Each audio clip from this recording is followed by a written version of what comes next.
What's up, folks? Casual Dad here with another X-Wing Miniatures video. I'm in Tabletop Simulator right now with a game prepped up to continue the conversation we've been having about the different rule sets between First Edition, Second Edition, 2.5 Edition, and then 2.0 Legacy, the 3/4 different versions of the game. And we've talked a lot about the theory. We've run through the different sort of paper versions between the differences between the different rule sets. But I wanted to go ahead and run through it in play and actually play a game where I kind of talk a lot about the different rule sets and how they impact the different parts of the game. And so here, this is the Tabletop Simulator on Steam. And from the Steam Workshop, I have the X-Wing Unified 2.0/2.5 mod, which is amazing. An absolute labor of love for this game that has allowed us all to keep playing internationally for years, and particularly sparked up during COVID, and has really been a huge tool to let us continue playing and supporting the game. I hope it lives forever. So, on the left here, we have the official rules reference for X-Wing 2.0 Legacy. So it is the Legacy rule set version of X-Wing 2.0. On the right, we have the 2.5 edition Atomic Mass games. Now, I wanted to go ahead and do a, not a retraction, but a correction on my previous video where I talked about the differences between the editions. I said that Legacy has no fundamental rules differences from Second Edition. That's not true. I was called on this. There are two actually very important rules changes that I wanted to make sure to address. Number one, and this again is the difference between X-Wing Second Edition, Fantasy Flight Games' second edition of the game, and Legacy, which is the community-supported version of it that's continued after X-Wing moved on to 2.5. They're both related to scoring and bidding. Number one, if any ship is reduced below half points in Second Edition, or excuse me, half health in Second Edition, then half of the total value of that ship is awarded to the player to the opponent, right? So if your ship is halved, your opponent gets half points. If you have one of their ships, you get half points. The original writing of 2.0, if that ship was then able to regenerate above half points, so if they had something that recovered shields or recovered a hull or repaired a damage card, then you would unscore those points. That is no longer the case. Once half points are scored on a ship, they stay scored even if the ship is able to regenerate back up to full health. Number two, if a player does bid, so say they have a 200 point pool to play with, they spend 180, leaving 20 on the table. The first time one of their ships is damaged, their opponent automatically scores the full amount of their bid. So if they get a 20-point bid, as soon as they lose a shield off a ship, even if it's not half points, they still give up 20 points, which can make or break a game and makes bidding considerably more risky in terms of total victory points. That said, it doesn't fundamentally change how bidding works or how initiative works, and still leaves you with the same value of a bid, where some lists will gladly give up those 20 points in exchange for knowing exactly whether they will be going first or second and having that choice. So that's it here. So I've gone ahead and set up a game over here with our dastardly Imperial fleet over on the blue side and our plucky Rebellion fleet on the red side. And now a couple quick things here. I am going to go ahead and play this game in 2.5 edition, second AMG's current version of the game, because that's the rule set that I know best. It's the most complex in some ways, and it's the one that most players are trying to learn right now, I think. I don't know. But mostly because it's the one I'm most familiar with, and I'm going to go ahead and run one of the most complex missions available to the rule set, just to go ahead and show it. It's everybody's kind of least favorite mission, but I want to show kind of the complexity of it, how it works, and just kind of play it through and compare the different endgames between Second Edition and 2.5, with also some commentary on how it's different from First Edition and kind of how that changes in play as well. So I chose these two lists to be very symmetrical, to be 4 ships, so they're straightforward and easy to play, but then also so that they have some of the most iconic ships and pilots in, well, ships, some of the most iconic ships in the Star Wars universe. So on the Rebel side, I've got my T-65 X-Wing that we'll look at more closely, my B-Wing over here, my A-Wing, RZ-1 A-Wing, and my ASF, whatever B-Wing over here, just to make sure that those are recognizable. And having 4 ships will make this game simpler, faster to play, but then also will make sure that I have a rough equivalent while I'm talking about this to compare with Second Edition as well. It's not truly accurate, but I'm going to go ahead and call all of these a quarter of the list. So I'll say each ship on each squad is worth 50 points. 50 2.0 points or 25 1.0 points, just to kind of keep that simple so we can sort of track that as we go through without doing the math on it. Not because the calculations are complicated, but because I don't want to jump in and out of builders while I'm playing the game. So we'll go ahead and play. I talked about the Rebel side. On the Imperial side, we've got Suntir Fel in the TIE Interceptor. We've got Vader in the TIE Advanced X1. Then we've got Tomax in the TIE Bomber, and we've got Moff Gideon in the TIE LN Fighter. Again, I'm playing Salvage. Well, I'm playing the most complex mission, which is Salvage. So you will note on the board that I've already placed my objectives, my obstacles, 3 for each side, 1 of each type. So we can go ahead and talk about that. And I've gone ahead and placed my objective tokens here. Now, just to go ahead and share some pro tips about how to place these objectives, in every single scenario in 2.5, there's an objective dead center. So what you can do is take 3 corners of your mat and fold them in before anything is put on the mat. And that will give you, as long as they're equidistant, you can check that, you can get that exact center point. Fold them back.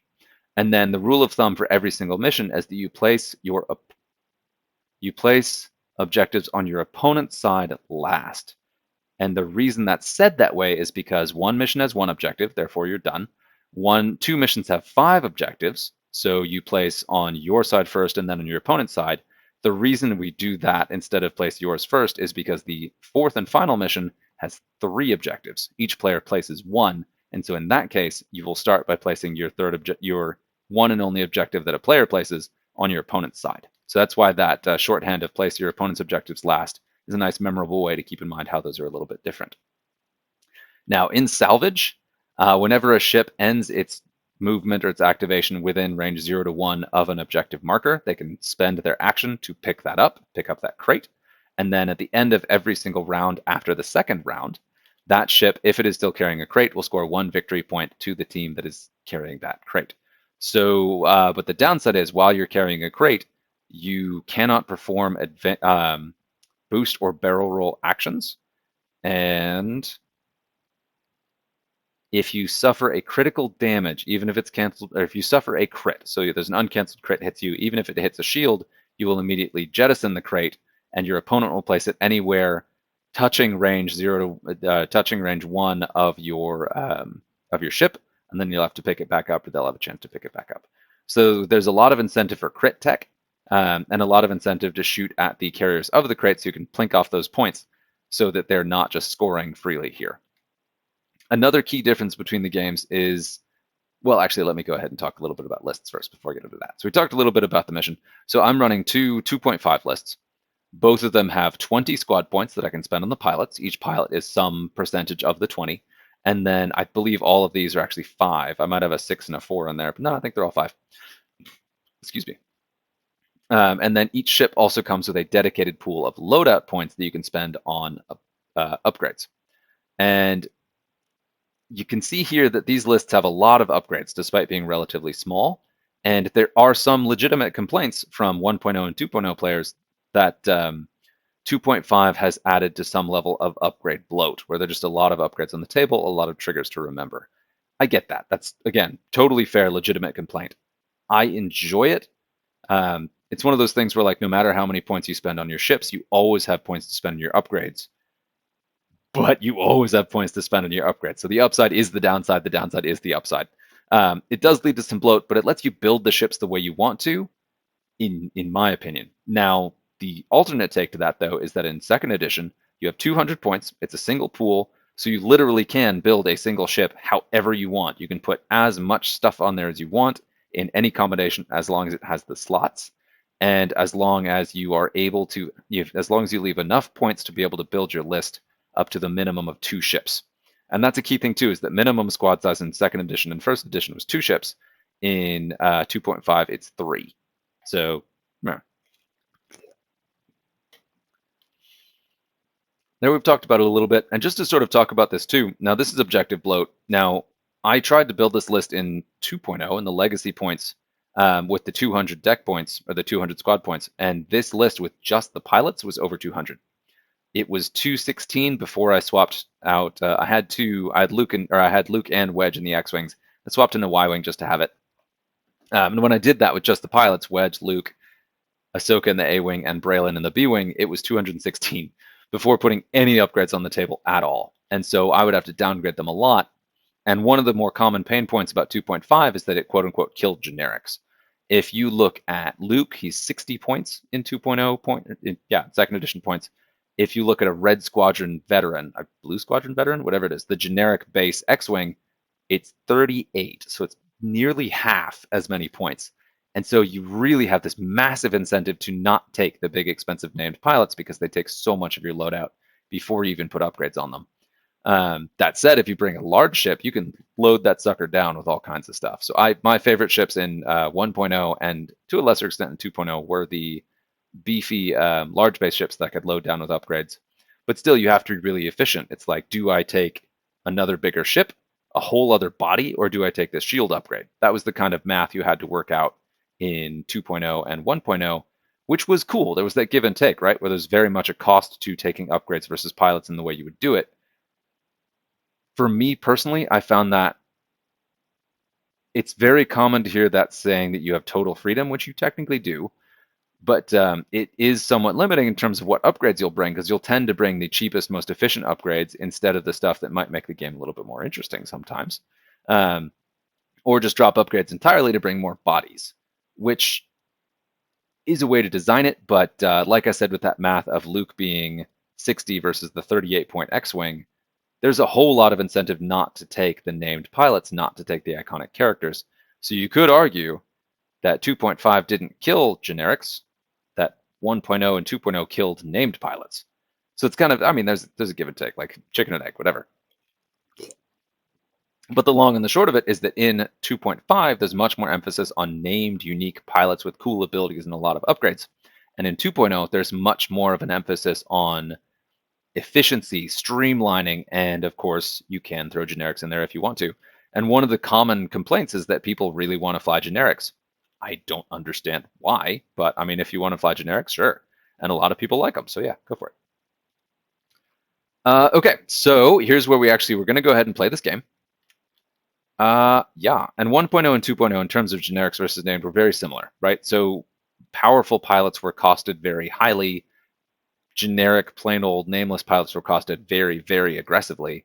So it was very easy to justify taking generics over named pilots just because bodies on the board were good. More attack dice, good. Yeah, so there's a thing. And just to say it, well, we'll talk about that more in play. Okay, so initiative. We've got our objectives on the board. We're deciding who gets first player, right? So we would have already done the die roll at the very beginning here to decide who placed the first rock, who placed the first objective. Already done that. Oh, so now actually we're looking at deployment. I'm going to go ahead and say, well, we'll go ahead. I'll go ahead and say that Empire has the initiative, which was temporarily a rule in 1.0 in the printed rules, but we're just going to go ahead and do it first. So looking at our initiative values on the Imperial side, I've got a 4, 5, and 2 6s. Yikes. And then on the Rebel side, I've got a 4, a 5, 4, and 3 5s. So the 4s will go at the same initiative step. So whichever player has initiative places their same initiative first. So we're at the 4-die initiative. And so we're going to go ahead and place Moff Gideon. Put him right here. Now he's my cheap TIE LN. He's got an ability here. We'll look at that in a bit. So he is placed first, and then the rebels will place their initiative 4 as well. And I didn't take really any time thinking about where the objectives were placed or where the obstacles were placed. Hopefully that comes up in game. Hopefully I clip something. We'll see. I may do it intentionally just to go ahead and run through that. So we're past the initiative 4 step with both initiative 4s placed. We'll lock them down. Then we go on to initiative 5, where again the Empire has initiative, so they place their 1. Where do we put you, Tomax? We put you here. And I'm going to talk a little bit about the strategy behind this placement after I'm done doing it. And then the rebels will place all 3 of their 5s before the Empire places any of their 6s. So while I'm doing this, I'll go ahead and talk through it. So in 2.0 and 1.0, your only objective, your only goal was the opponent's ships. That was it. You really wanted to put Luke over here, do some range control there. You wanted to take down your opponent's ships. You wanted to do as much damage to them as possible and make sure that the damage you dealt to them was less than you took back. And we're going to go ahead and do the flippy flappies on this. So his wings are closed, so he gets the extra maneuver options. And so a lot of the times, players would place their ships on the side of the board, somewhere on an edge, and they would place them like this, facing in. So they could just slow roll across the bottom of the board and do a hard turn in when they decided to engage. And that's still something you can do in 2.5 as well. Works just fine. Let's go ahead and rotate that arc. Does not let me rotate the arc. That's unfortunate.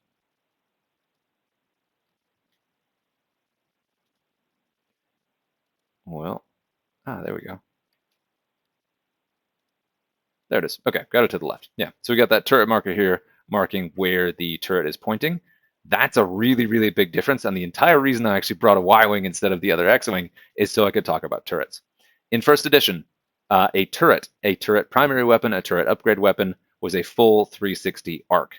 You never had to worry about facing. You were always had a shot on whatever you wanted, including if you had a bonus shot, you could shoot at something over here and then something else over here. No worries about facing at all. So turrets were incredibly powerful. And so the whole concept of arc dodging was basically dead in the water because turrets were very common and turret chips were very common. So you just were not going to be able to dodge those. So that is something that was changed very significantly in 2.0, carried over into 2.5. Let's see, Ahsoka. And just to kind of talk through what I'm doing here a little bit. So yeah, so that's why I brought the Y-Wing to go ahead and do that. And I just sort of touched on deployment here and how it's different, where in 2.0 and 1.0, your whole focus was what is the ideal engagement for me? What is the ideal joust? And that's still one of the primary focuses in 2.5 as well, but there are two other sort of competing priorities. Number one is you have to reach objectives. You have to reach these objectives and score them fairly quickly too. Because you have to get to them before your opponent does, especially with something like salvage with the crates, because they will automatically score at the end of turn if your opponent is holding one. So if they get a crate and run away and you can't catch them, they have a big points advantage there, and you have to be able to deal with that. So let's go ahead and see. Deal with Nora. Oh, Predator over here. Vader doesn't care about any turret arcs. He's going over here. So I've put some ships in places where they can conveniently run by and grab these objectives, where over the first couple turns, they can be within range 0 to 1 of an objective marker and not overshoot it. And that's important too, because you can't score objectives or interact with objective markers on the first turn. You have to wait until the second. So you have to have a ship that can reach them, but also not overshoot them. And so the Imperial play here is to pick on Nora and the Y-Wing, because Y-Wings are slow, so she's pretty much guaranteed to be an easy target, and then all the Rebel ships are over here. But that's completely abandoning this objective marker in front of an A-Wing, Hera, or Ahsoka, who has a big advantage in going ahead and getting that. That said, that forces Ahsoka to kind of get in here and be a little bit vulnerable, and Tomax could easily turn in that way and take out an A-Wing. She's an expensive A-Wing, but she's still just an A-Wing.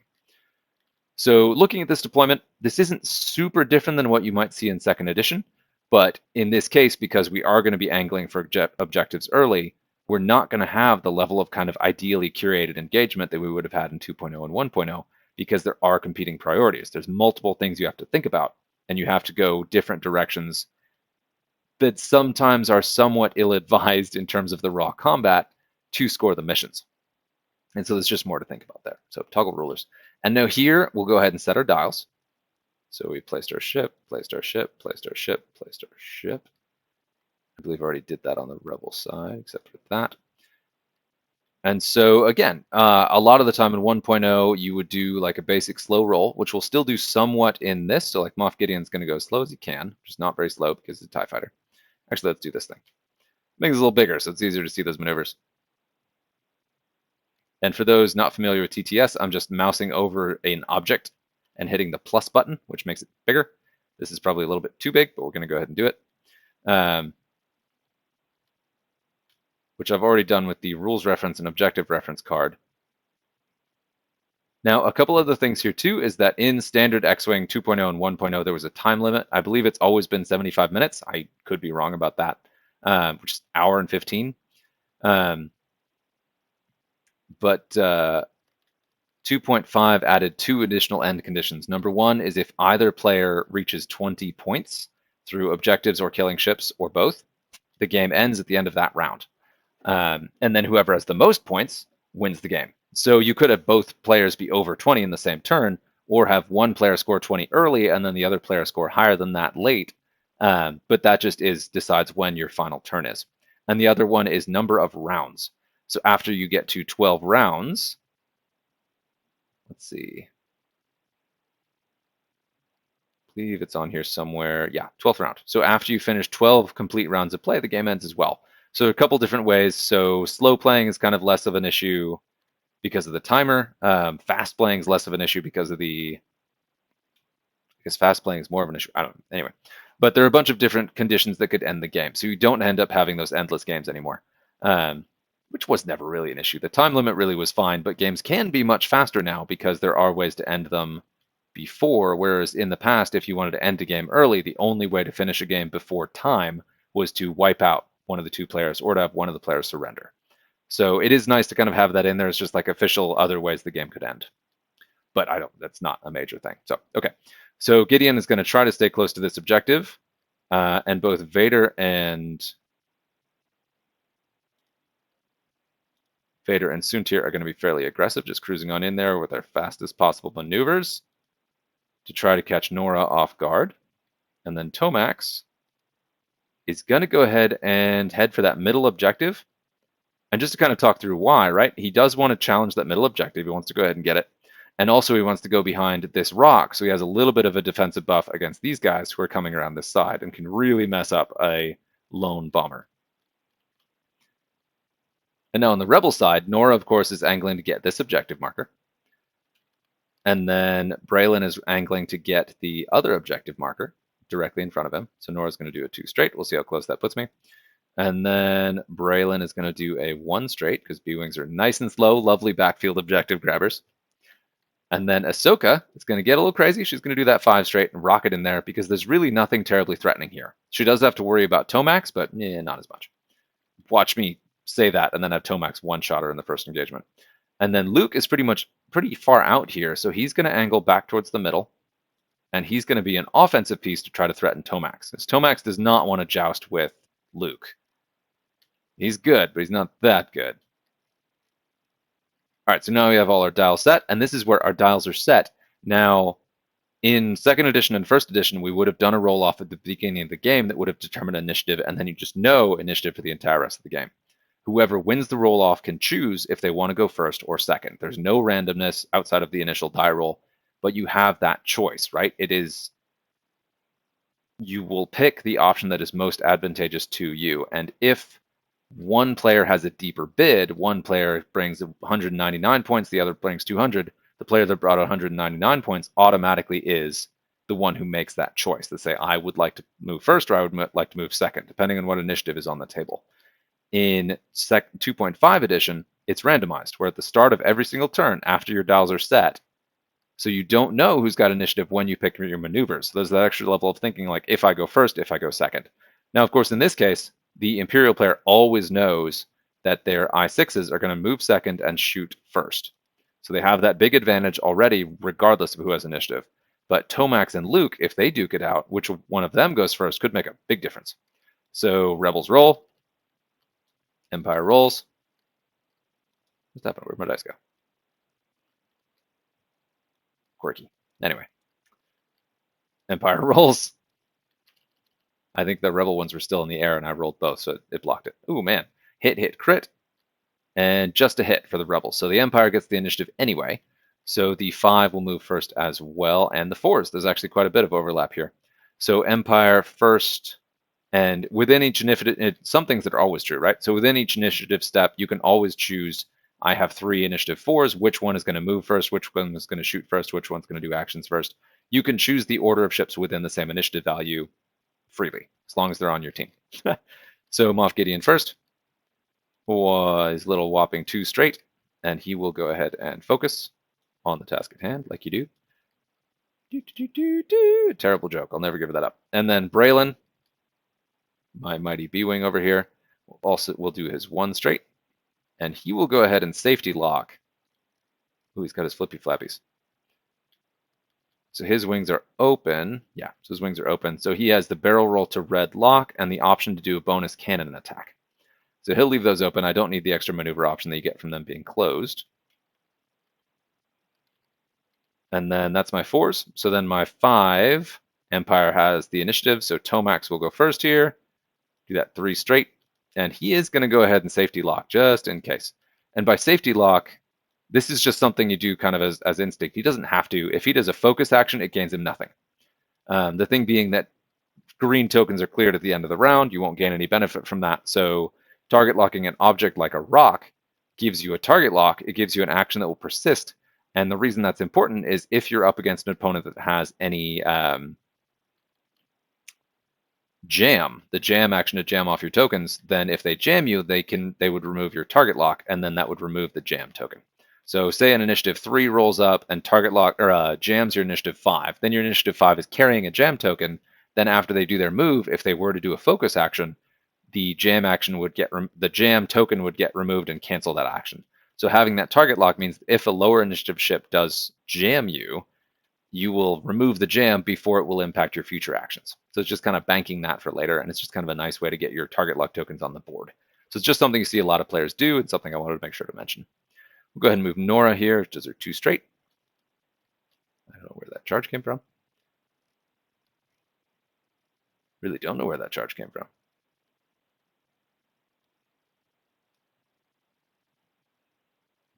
Maybe it's R2's. I don't know. Oh, well. Oh, yeah, there we go. It is R2. R2's charges came with Nora for no good reason. Okay. And then she will also do her safety lock, just so I have these target locks on the board, which also makes them easier to pull out later. So I know that Nora Wexley's lock is right there. Unfortunately, they're all going to be blue because I'm playing against myself, so I am blue player across the board. Then Ahsoka rockets forward, and she has the ability where I can, after you fully execute a maneuver, you may choose a ship at range 1 to 2, and I can make them perform an action. I will not do that right now. That's another key difference between, I will go ahead and boost. Another key difference between 1.0 and 2.0 is that there are force tokens. So there are an extra level of charges for your force users that will let you kind of impact abilities. And that's another lever for balance, giving abilities an actual cost, right? This recurring resource that does recur fairly slowly, forcing you to choose, like, do I do this ability or do I save this for an offensive or defensive mod, knowing it's going to come back slowly. So that's a cool thing and something I really enjoy about the way that the game is kind of fleshed out a bit since 1.0. So I wanted to go ahead and highlight that. So Ahsoka went, and then our last one is Luke. Did his 3 bank. Luckily did not bump anyone. And he has the flippy wings. I don't think he's actually supposed to have the flippy wings. It doesn't even, he just has, yeah, there it is. Yeah, I don't even need this. It's kind of a thing that comes standard with T65 X-Wings, but the standardized loadout ones don't have that flippy flappy configuration thing that others do. So he has attack speed where after he completes a 3 or 4 speed maneuver, he may boost using the 1 straight. So he will boost. Bloop. So we got this pretty well lined up, a pretty offensive line against Tomax, who's got to be sweating a little bit. And it's round 1, so they can't engage with the objectives. So then Vader and Soontir will go. We'll do Soontir first. 5 straight. And he's going to go ahead and boost to get himself in an advantageous position against Nora. And the ships that don't have a target lock action are doing a lot less target locking. The attack speed. You may boost. Yeah, and the boost on attack speed is not a boost action. So that's important to note that you can do that boost and then you still get an action with attack speed, which is awesome. I should unflappy Luke's wings, just it's kind of cooler looking. Oh, I removed the token. Whatever, he's going to keep his wings. Keep his wings. Thingameed. Okay. And then Vader. 5 straight. Hilariously, Vader does not have the boost action. He does not have the boost action. His barrel roll. He has afterburners, but we're not going to waste one yet. Okay. So they're coming in over here. So just looking at kind of the state of the board, we do have some engagements coming on in the middle, but there's going to be a pretty big engagement over here with Nora on the upper right, and potentially in the middle here, but then Ahsoka and Luke are going to be in a position to kind of cut across the middle and flank these two, unless, here's the thing, the Empire player could always, the Empire player, could always choose to hard turn in here, ignore Nora, and then kind of go after the kind of higher value targets of Luke and or Nora here. So, okay, so that is it for round 1. So we'll go ahead and flip our dials. We'll remove any green or orange tokens because those go away at the end of the turn. So we'll remove that focus. And then we'll go ahead and do our dials again. So just looking again at what we want to do here, Gideon kind of wants to get into the fight, but he wants to pick up that crate. So he's going to stay pretty close here for the moment. And then Tomax has a choice to make. Does Tomax turn in to go after Ahsoka? Because A-Wings don't have slow maneuvers. She could turn in hard here, which still would put her in the attack arc, but chances are she'll go over here and try to get this objective. Now, Tomax can choose either to go for this middle objective or to go for Ahsoka. I think the Empire has the edge on offense here, so Tomax is going to lean in and go a little aggressive here. Ooh, no, he will not, because he would hit that rock, so we won't go ahead and do that. And now again, just to recap it, the difference between 1.0 and 2.0 and 2.5 and going over an asteroid is if your template goes through or base ends up overlapping a rock, an asteroid, you take 1 damage. You just take a damage, and then you roll a die to see if you take an additional damage. So it is really devastating. Yeah, and if you finish your move on it overlapping the obstacle, you cannot perform an attack that turn. So it's definitely something you don't want to do. Okay, so then we've got Suntir Fel. Now here, this gets a little tricky. Nora could turn in. She's got some pretty decent upgrades here to make her actually quite dangerous. She could move quickly and kind of go for the middle and use this rock for defense, and kind of these guys will then flank her, but she'll be able to lure them into the rest of my squad, which is very tempting. Yeah, we'll see. So Suntir is going to play it a little bit safe. He's going to do a gentle bank, which gives him a nice wide arc and gives him a lot of moves to react, because he is moving after. So here's the trick about initiative, right?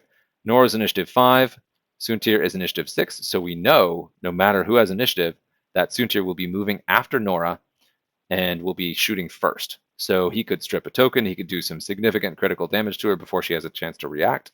But he's also going to know where Nora is when he chooses what action or actions to do on his turn. So that is definitely a concern. So Vader is going to go ahead and be a bit more aggressive. He's going to go ahead and do his 5 straight again. Let's see. Because I want him to be a threat on the backfield. So he completed round 1. We're actually going into round 2 here. So I'll go ahead and mark this on the fuse counter on the turn markers. So I wanted him to be fairly aggressive. I want to be in a position where these ships have to worry about him being behind them, because Vader is incredibly scary. So we'll go ahead and stick with that. We did the 5 straight. And then we've got the Rebel side. Let's see here. And so what do we do with Nora? Nora knows she's being chased. She wants to get this objective, but that would use her action and also would mean going fairly slowly. So she is going to try to go a little bit faster. Don't want to do the red maneuver yet. So we're stuck kind of going that 3 straight, which should put us comfortably like tucked near the rock. Well, actually, you know what? It's probably safest for her to do the red maneuver. Get that 4, see how far we can get. Because she's sitting on seismic charges, the bombs that she can use to hit this rock and defer Suntir from coming over here, which is true in every edition. And then let's see, with Luke, he's going to go ahead and gun in and bait Tomax into going for that middle objective. And then Ahsoka is going to go ahead and go back for this back objective. I think a 4, and then she will be my flanker on the Rebel side. A very expensive flanker, but that's what you get for using expensive ships. And then Braylon is going to pull a tricky... Ooh, 2 hard should fit. Let's go ahead and try it. He's going to do a 2 hard.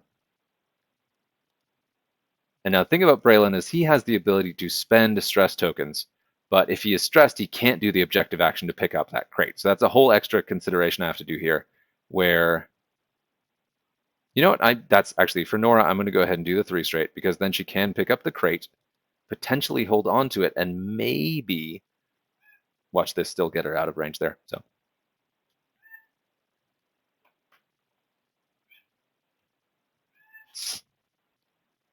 hang on just a second here. Well, no, we'll go ahead and keep going. We're almost done here. Okay, so maneuvers are set. We do our road roll again, random order after dials to decide who actually has first turn. It's only going to matter for those I5s and 4s. That's a lot, actually. And criticals take priority, then eyeballs, and then hits, just based on the rarity of those results on the die, or the probability of rolling one of those results in a single roll. Rebels had a really good roll. Okay, Rebels take it. So Rebels have initiative on this one going into round 2. Kind of line that up a bit. Usually you've got this really nice artful thing that will actually color code each When each player registers on both sides, there'll be this great thing that'll mark which player has initiative at each given time. But yeah, because I'm just playing against myself, I don't have 2 colors registered. So there may be a way to do that. I just don't know what it is. That's right. So rebels have initiative. So the B-wing goes first. We'll see if he clips that gas cloud. He does not. Comfortable. So he's going to go ahead and claim this objective. Go ahead and unlock it. And I move it onto unlock it. Move it over here. And then I like grabbing these little energy tokens just to mark that a ship is carrying a crate. It's kind of a nice touch to go ahead and do on there. And then Nora is I5. So it's Moff Gideon. We'll go ahead and flip. And he did his 1 hard, just to make sure he was close enough to go ahead and claim this. So he'll claim that objective.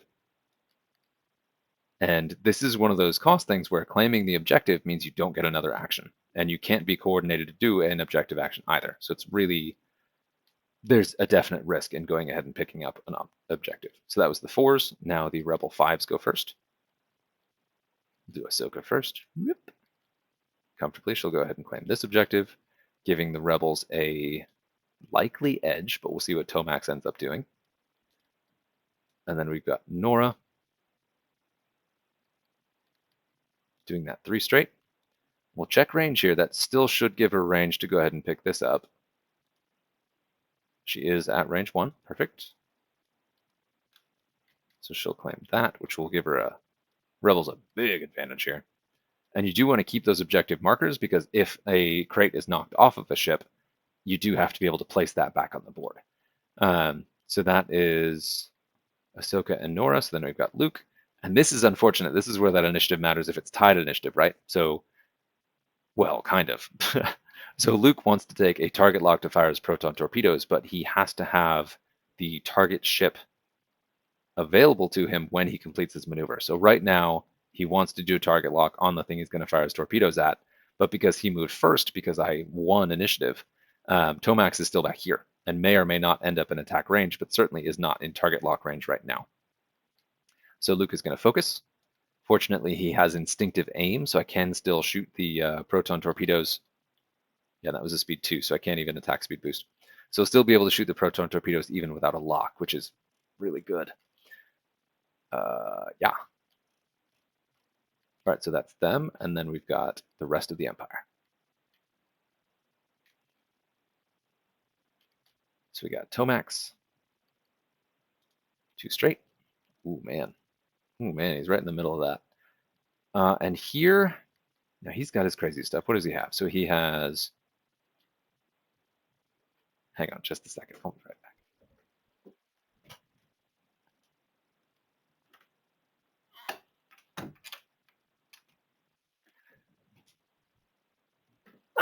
Interrupted by a cat. There we go. Okay. So he's got True Grit, so end of activation. If you're not strained, you may gain 1 strain token to remove 1 non-lock red or orange token.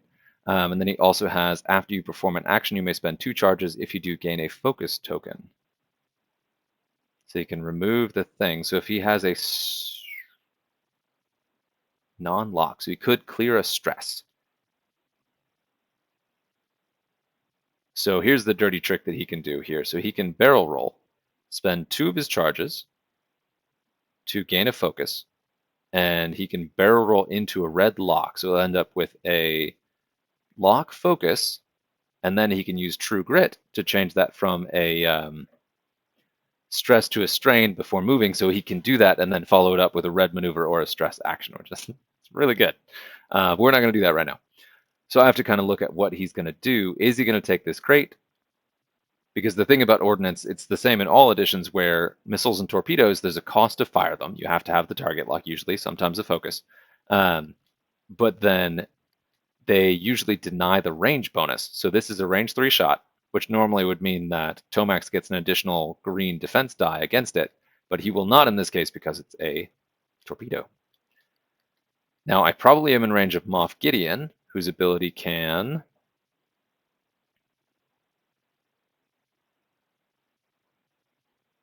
No. Okay. So that's only if he's defending at close range. Interesting ability, Moff. All right. We'll see. That's going to come up at some point, I'm sure. He's going to gamble. Right now, Rebels have 3 crates to the Empire's 1. So he kind of has to grab this. And the Empire could gamble on offensive power. They're very likely to win the actual offensive fight, but still, you want to hedge your bets there, right? And so that's another thing. So just kind of commentary and objective play, you've got this moment where there's an obvious correct choice. So what Tomax should do in this case is barrel roll to the right to be likely out of attack range of Luke, but in doing so, he would not be able to take that crate, which there's a lot of moments where you take the risky move for the reward option, and it may probably isn't always the right choice, but there's a lot more of that in 2.5 because there are, again, conflicting priorities, which I really enjoy. So that is the 5s. All the rebels have moved, so it's the Empire. So we're going to go ahead and do Darth Vader first. We did that 5 straight. And now he's pretty out of the action at this point, so I'm going to go ahead and pop an Afterburner's charge to go ahead and boost to the left, which does also give him an arc attack on Nora. And he's got this is the Battle of Yavin Vader, where he's got the ability where he can spend a force. When attacking, he can spend a force to change one blank to a hit, which is super good. But he doesn't have the target lock on Nora yet, so he's only throwing 2 dice. So still, though, highly accurate 2 dice against a Y-Wing. They're going to do some damage sooner than later. Then we got, well, what action is he going to take? He's going to go ahead and take the target lock. What am I doing? What am I doing here? Target lock on Nora. Like you do, because you're Vader. And then Sundir fell. Bloop. All right. And he's got a pretty good shot on Nora. I don't think he may have bullseye. He probably does, actually. He may have bullseye for Predator, so he's going to go ahead and focus. And he can focus and then red boost. It's probably not the call right now, so he's just going to focus and we'll go from there, because I don't want to overcommit and get into a point where Braylon has a good shot on me. That would be unfortunate, so let's not do that. I'm really switching off which team is the protagonist and the antagonist here. So, and just to take a moment, I love this game. And it of course doesn't look quite the same on Tabletop Simulator, but it's very, very close and does a great job of approximating this. And if you've ever played on the table, you can look at this and throughout the play of the game, just forget that you're actually playing a simulator, which I really enjoy. I'm sure I've talked about that before. So, oh look, there's a wild space thing over there. But yeah, so here we are. So all ships have finished their activation. Now we go on to engagement, where both of the I6s get to see what horrible things they're doing. Gonna go ahead and roll with Vader first. So check our firing arc. We've got the no valid targets. That can't be right. Oh, huh. It's saying that because everything is blue, but I need to actually see the arc. Oh, that's going to be confusing. So the chat's going to be unhelpful. So that's Sunterfell. I got to do Vader's arc. There we go. Okay. So we've got Nora at range 3. Not in bullseye, so her enduring will trigger here. But so Vader is going to take the 3-die shot because he has the advanced targeting computer. Yeah, advanced targeting computer. While from a primary attack against the defender you're blocked, roll 1 additional die and change 1 hit to a crit, which is very good in crates. So we're going to throw the 3 dice. And then we will save. I don't know if I can save. Anyway. So we're going to roll the 3 dice. And Vader is an absolute monster. And this is 2.5 Vader, a version that I don't believe exists. Well, this is advanced X1 Vader, but with Defender Vader's ability. So I'm going to spend 2 force. The first to change the eyeball to a hit, and then the second to change the blank to a hit, which I then will change all the way to a crit. There we go. So hit, hit, crit on Nora, and she is at range 3, so she's rolling the additional evade die. But she can't cancel all of that, and since you cancel crits last, she's guaranteed to take a crit, which means she is going to lose the crate, which means the action of picking up the crate instead of getting out of there was a mistake. So we've got 1 hit is canceled by the evade result. Actually, what is her ability here? While you defend, if there's an enemy ship at range 0 to 1, which there's not, okay. And then enduring, while you defend if you're not in bullseye, which she's not, Ooh, crit results are neutralized before hit results. Hello. After you suffer one or more critical damage, you may perform a action reaction bar. So she could have gotten a free focus, but because of enduring, the crit is canceled and the hit is not. So she takes 2 shields, but she keeps the crate. Nice, Nora. Well done. I wondered, although the shields being down is a big problem, especially since she's about to take that hit from the Baron, and she is in bullseye for him. So we'll see how that goes. But that went could have gone worse. And then on that note, it is Baron Fell's turn to shoot. Check that bullseye arc again. Bullseye right there at range 3. Nearest point is not obstructed by the rock. So she is, because it's the closest point in the full forward attack arc. I should make that clear. So she still does get the extra die, but she doesn't get the second extra die from the rock. Sunterfell always rolls 3. Or, I mean, he has 3 native attack dice. So he rolls a 3. I have Predator on here, which will allow me to re-roll a single attack die, no matter what it is. And then I have the Focus. So Predator Focus, I will not even need to use Predator. He's almost certainly not taking a shot back, so he'll go ahead and spend the Focus. So Nora is again taking 3 hits, but no crits, so she won't drop the crate, at least. Ooh, it is Bullseye, so Enduring doesn't trigger, but that is still 3 damage cards.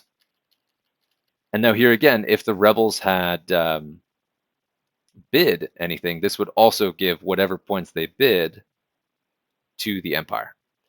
And this does mean Nora is now down 5 out of 8 hit points, so she's officially over half, which also means that in 2nd edition, the Empire player would get half points for Nora.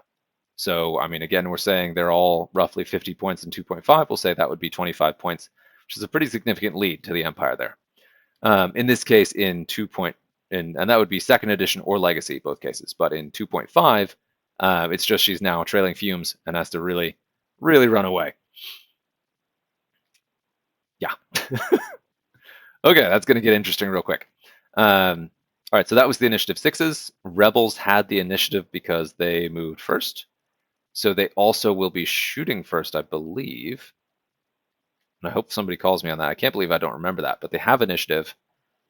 So they'll move first and shoot first. Or it might be reversed. I should know this. This is a very basic rule. It's pretty late at night, and I knew I was going to make some mistake on that, especially something as basic as something that's been true for the entire game. But anyway, I'll assume that it's move first and shoot first. Because you're supposed to have every advantage if you have initiative. So Luke is going to check range. And he's going to go ahead and do it. He's going to go ahead and drop a charge to do a proton torpedo on Tomax. And he spends a force to do it, to ignore the target lock requirement on the proton torpedoes. Then he throws 4 dice at Tomax, who will only roll 2. And there's an automatic crit mod on here, so if Luke rolls halfway decent, which he did, oh god, that is a nasty attack roll. Okay, and then his proton torpedoes, so one of these automatically changes to a crit. He did not have to spend the focus token.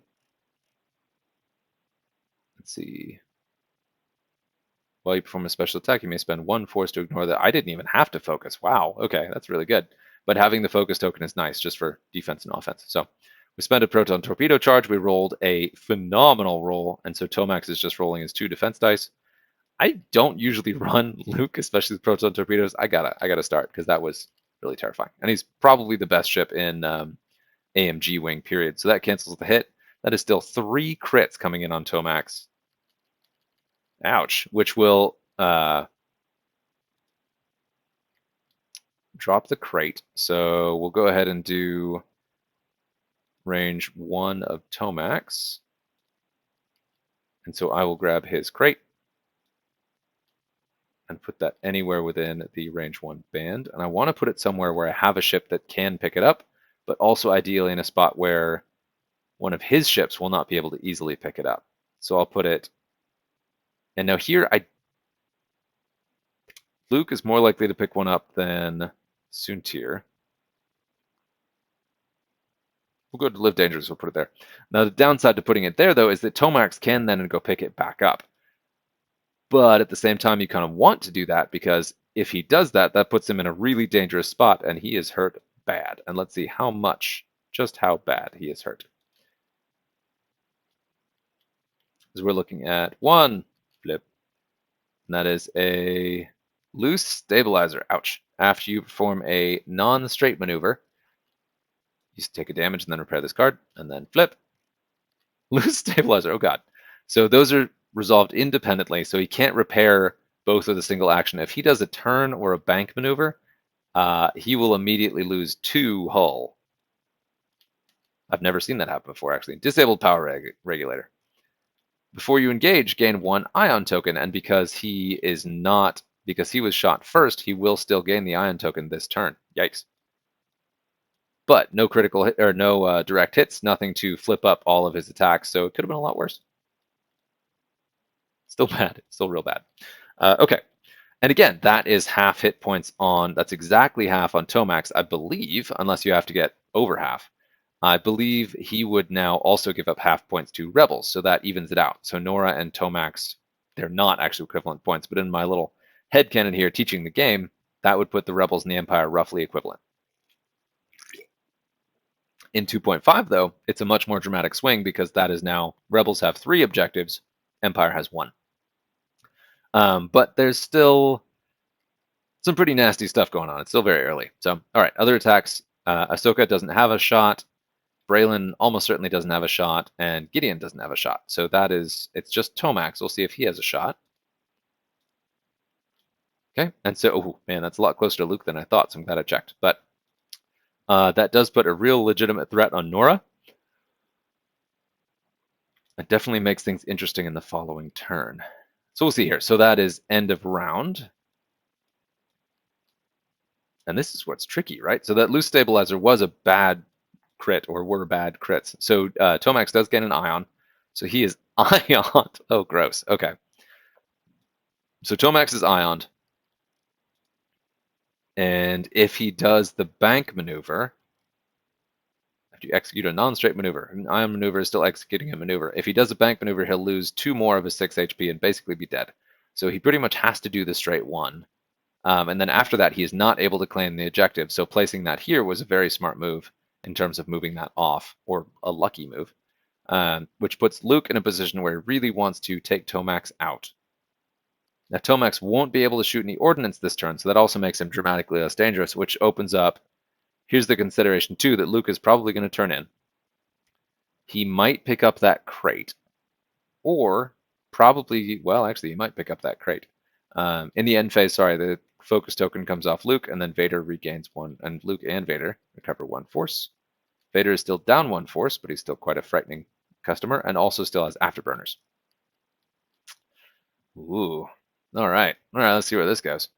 At the end of this, let's see, where are my score counters? I don't have them. You're right, I don't have a place to show points. That is a bummer. Okay, so we just throw dice. End phase, Rebels have 3 points. And Empire has 1. Still, Empire's in a pretty good position to mop up Nora and possibly really start doing some damage to Luke. Gideon's really got to get in there soon, but then he's also tangling with Ahsoka, who's only an A-Wing, but she's got shields and force, and he has neither of those things. So we'll see how this goes. All right, so dials. And now here again, just looking at the state of the board, just kind of comparing the different editions here. So Rebels are ahead. We've got, if you're in 2nd edition, Rebels have half points on Tomax. Well, actually, it's a draw.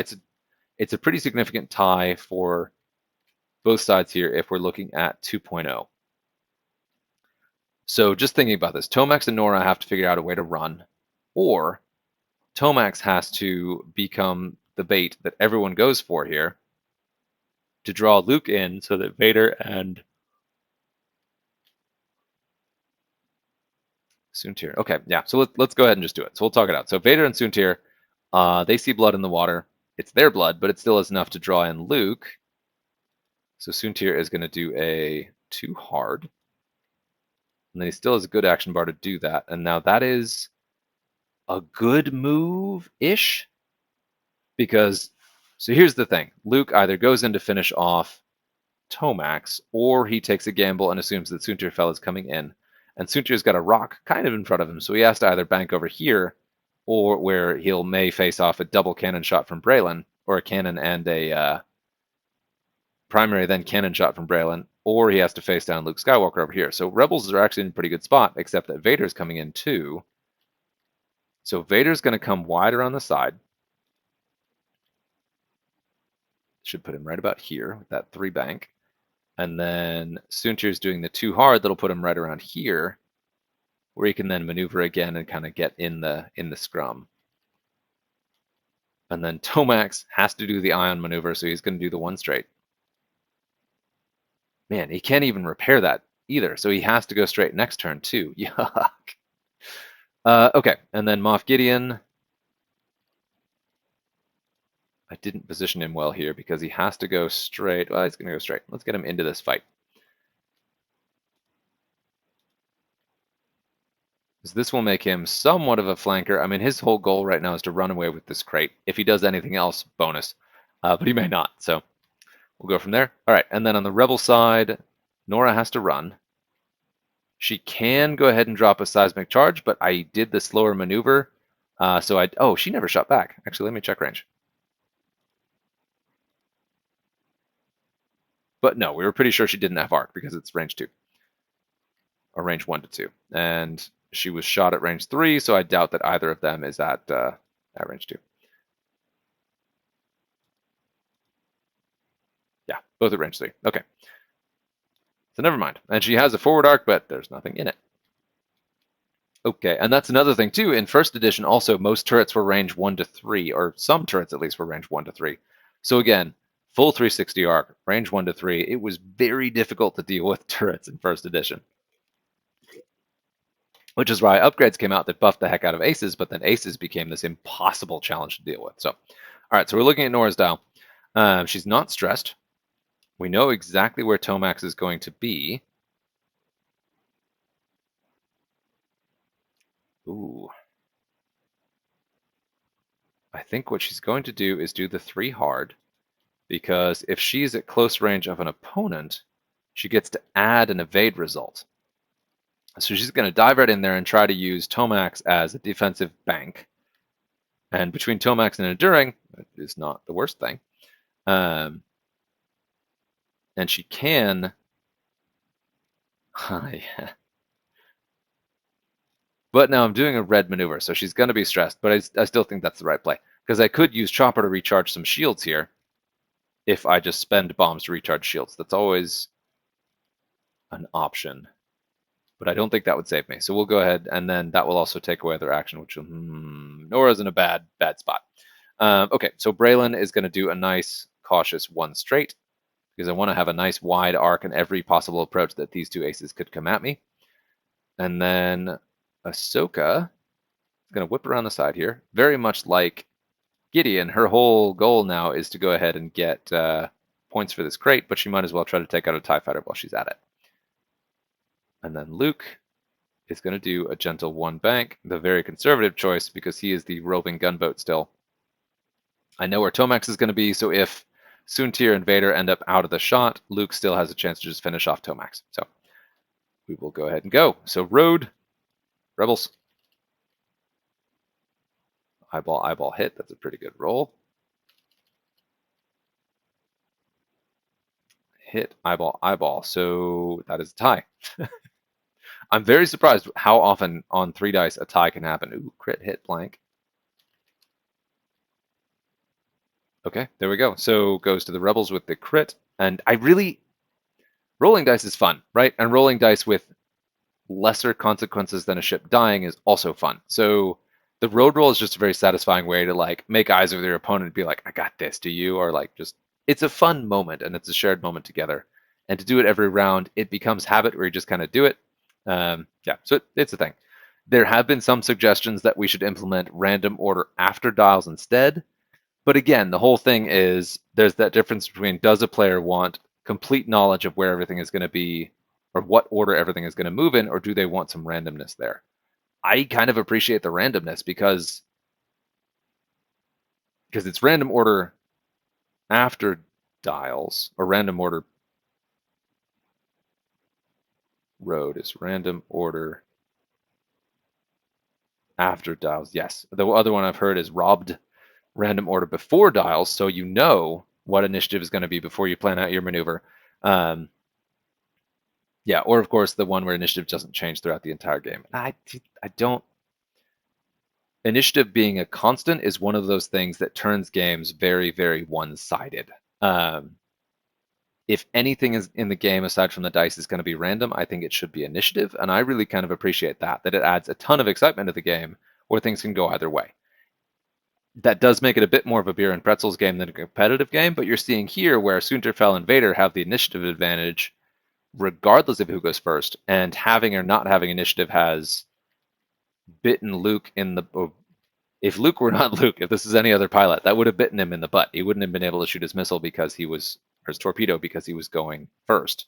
But that, yeah. So there's a lot of kind of stuff involved there, a lot of factors there.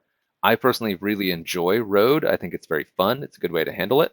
I don't think either player should have total agency of whether or not they get first or second player, because it's way too much control in one player's hands. And anytime you give total agency to one player, you're taking it away from the other player, and that's not a great way to go. So I like the randomness. I don't think before dials is substantively different than I don't know. I like Road.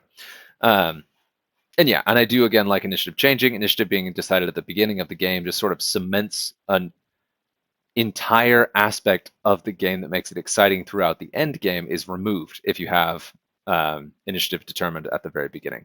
I get it. Again, it's more consistent, it's more predictable. Like, if that's the sort of stuff you prefer, sure. Like, I get it. I understand why people do prefer one or the other, but I do think that Road feels in the most in the spirit of the game and Star Wars, which is not an argument for it from a game design perspective, but we'll go there. Okay. Yeah. Kind of is, because it's supposed to be a flavorful game in the Star Wars universe. Okay, so Rebels have it. So Nora. System phase first. Tomax is not going to drop an ion bomb because there's nowhere close enough to get in there except Moff Gideon, so he may not drop one this game. Ooh, hang on. I need to think about this again. Anybody who's yelling at their screen right now about how did I forget this? Tomax has True Grit. I'm going to reset his dial.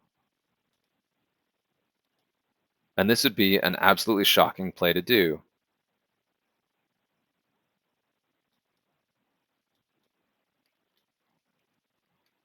And now I believe a K-turn is still a straight maneuver. I can't do any of the wonky angled stuff. So it's pretty much the K-turn. I want to do the longest one possible. We'll see. We'll see how that goes. Probably is going to mean Braylon finishes him off instead of Luke, but at least it is surprising. Maybe we'll see. So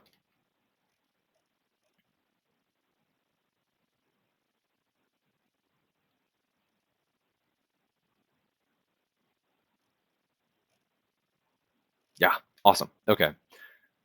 So system phase, Tomax isn't dropping a bomb, Nora's not dropping a bomb because her seismic charges aren't close enough to actually hit this rock. So it just goes to the initiative 4s. Start of activation, before anything happens, Tomax is going to go ahead and take a strain to get rid of the ion, which is really cool. I've never seen that used this way. I've seen Tomax flown a lot. I've never seen him use that to he's going to get ioned again this turn, but then he can trigger it again. So look at that. Wow. Yeah, you can do it. Wait. I misread it. It's end of activation phase. Never mind. He's got to do the ion maneuver. Okay. Okay. Now, those of you who were not yelling at your screen before can now yell at it for a completely different reason. So he still has the ion. It's still doing the ion maneuver. Okay. Yes. But Rebels first. So Nora. Yeah, Rebels got the initiative. Nora is, no, she's my I5. So Braylon. Did I do that wrong before? I probably did. Braylon, popping over here. Keeping his thingies, keeping his crate. Oh,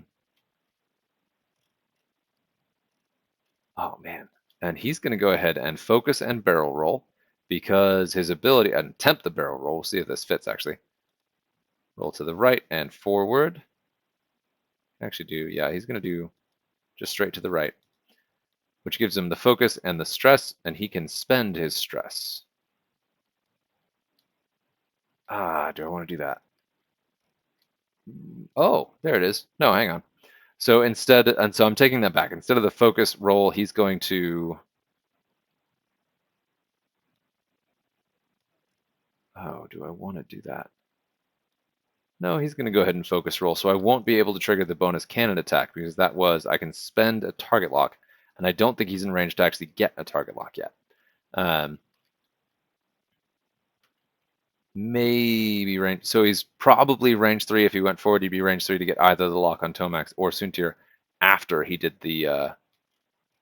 Oh, and that's it. After the barrel roll. Okay, yeah, he's going to go ahead and roll and then attempt the target lock. So we'll check range. He probably still is not in range of anyone except Tomax, but yeah. So it was a mistake, but that's okay. He's going to go ahead and lock Tomax, and that is red. So he got the stress. Okay, cool. And then that is my 4. So then we have Gideon. Oh, crap. Who was doing the 4 straight? Yeah.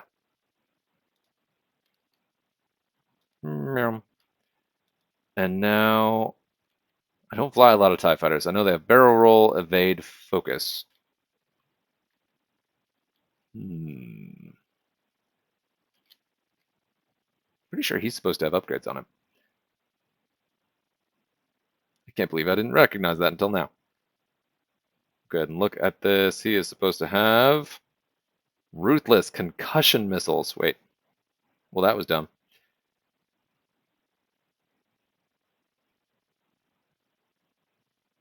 He's supposed to have targeting computer, concussion missiles, and then dead man switch. So he's going to go ahead and go in here, and then he's going to go ahead and target lock Ahsoka.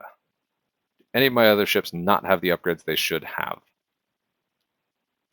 No. Okay, cool. So concussion missiles locking on Ahsoka. Let me double check that that is range. I'm pretty sure it is. It is. Cool. All right, so we'll see how that goes.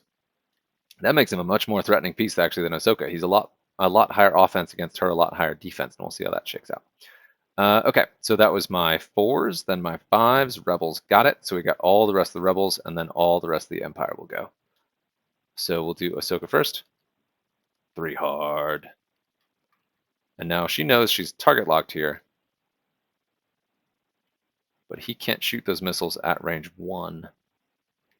Very Ahsoka thing to do here is going to be the... Oh, I love it. Oh, I love it. I love A-Wings. So she's going to target lock. And then using her vector thrusters, she can then perform a red boost. So she's... yeah, we'll go do that. So she's going to go ahead and target lock Moff Gideon. Choose violence, y'all, and then she will boost. Which should comfortably fit, and then should both get her back into the fight, and then also get her in a spot to challenge Gideon up close. And then she also still has force, so he cannot fire his torpedoes or his missiles anymore. He's still shooting a primary, but it's unmodded against her fairly defensive abilities. And then she will get to hit back with the same offense. So that was a great move, Ahsoka. Well done. But that is a stress.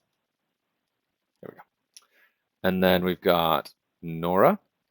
We did that 3 hard. Still target locked by Vader. That's not good. And that's a stress, so she actually doesn't get another action. So I'll have to see how that goes. And then we've got Luke. Did his little 1 bank. And now he and Rebels have initiative, so they will be shooting first as well, I'm pretty sure. Hopefully I didn't mess that up. I'm really sorry if I did mess that up.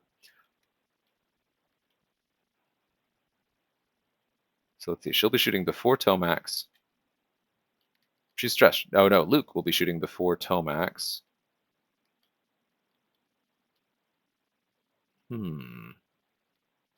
He's going to go ahead and focus. Just so he has the focus token for defense, just in case.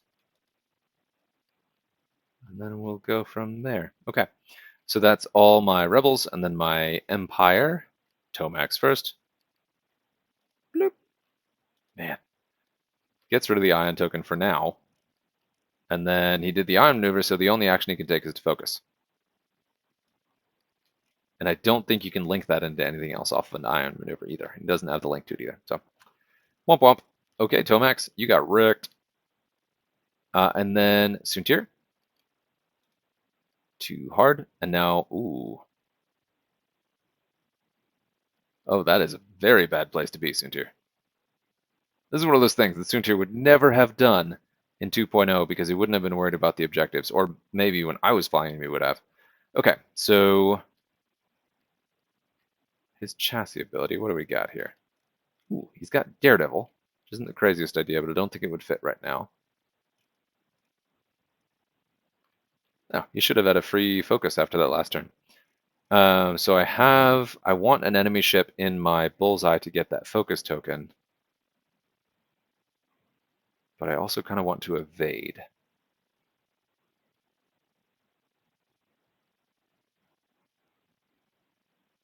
Oh man, what do you do? What do you do? He's probably going to boost. Oh god, this is a terrible spot. Okay, I flew horribly. Okay, but he's going to go ahead and boost to the right. And then will not have bullseye on anyone, so yeah, so we're gonna go ahead and fudge that a bit because he flew so badly and because I'm just playing against myself. We'll say he focused and then boosted because of auto thrusters. So he's got the red boost. He's stressed with a focus. But there you go. There's that maneuver option. So this is a straight up fight. This is going to be very much like it would be between 1.0 and 2.0, or 1.0, 2.5 are all basically the same at this point, except with the added. There's added and removed, so half points aren't a thing. So Nora hasn't given me any points yet. Tomax hasn't given the rebels any points yet, but the objective markers on Nora and Braylon make them very strong targets and actually make them better targets to shoot at than Luke. Whereas in 2.0, Luke would be by far the most expensive ship and would be the obvious target who I should take down to go ahead and get the points. So how you score, what you score is also just a little bit different. So yeah, so then Vader. Whoop. Banked around here. Oh, he's got the target lock on Nora, which will keep Suntir, or will keep Suntir or Tomax from having to shoot at her. He is going to go ahead and focus. Puts him in a great position for next turn and keeps him somewhat in a safer territory, so I'm not duking out with Braylon too hard here. So we'll see what's going on. Okay, and then of course the I6s go first. Now here, just like no matter what edition you're in, Suntir probably wants to take the shot first. And he wants to go ahead and shoot at Luke to hopefully remove the focus or remove whatever he can. So he's going to take that, I believe, range 2 against Luke. We'll check Luke's range because we're here. Yeah, range 2, not bullseye. Range 2 against Luke. So he's throwing 3 dice against Luke's 2.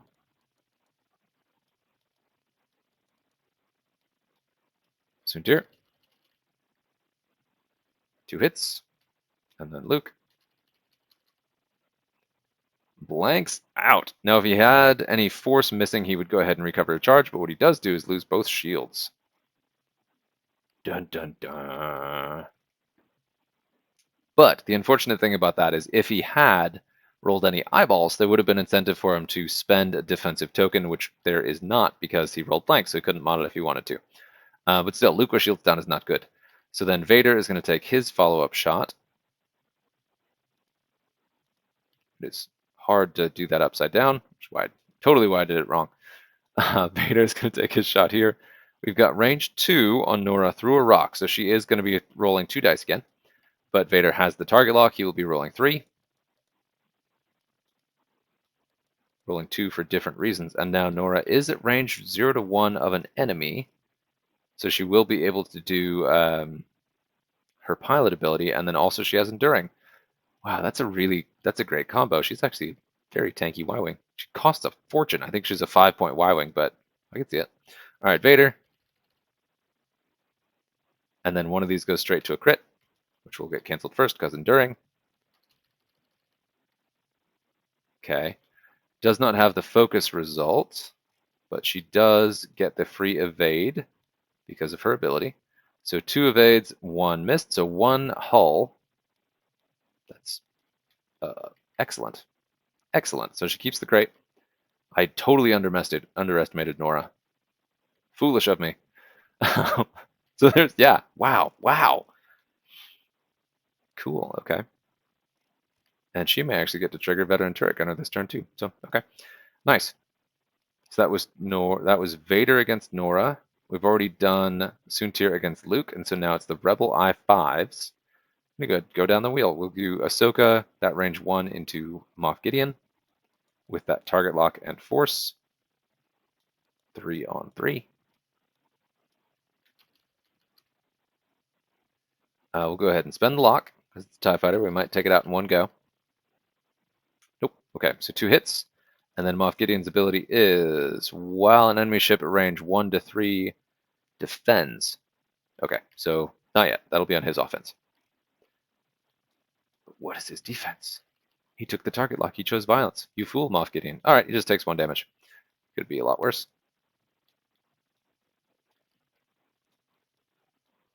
Now we'll reverse that. Well, no, the other 5's first. Okay, so now Luke has to decide who to shoot. Does he shoot at Soontir Fel or does he shoot at Tomax? We'll check his range. Got both of those at range 2, so I can fire a proton torpedo at either one of them. Tomax is in horrible shape. He's about to have to ion maneuver again and just won't be able to shoot missiles ever. This is a money shot on Soontir Fel, so we're going to take that. We're going to throw the 4 dice against Soontir Fel. I will spend the force to do it.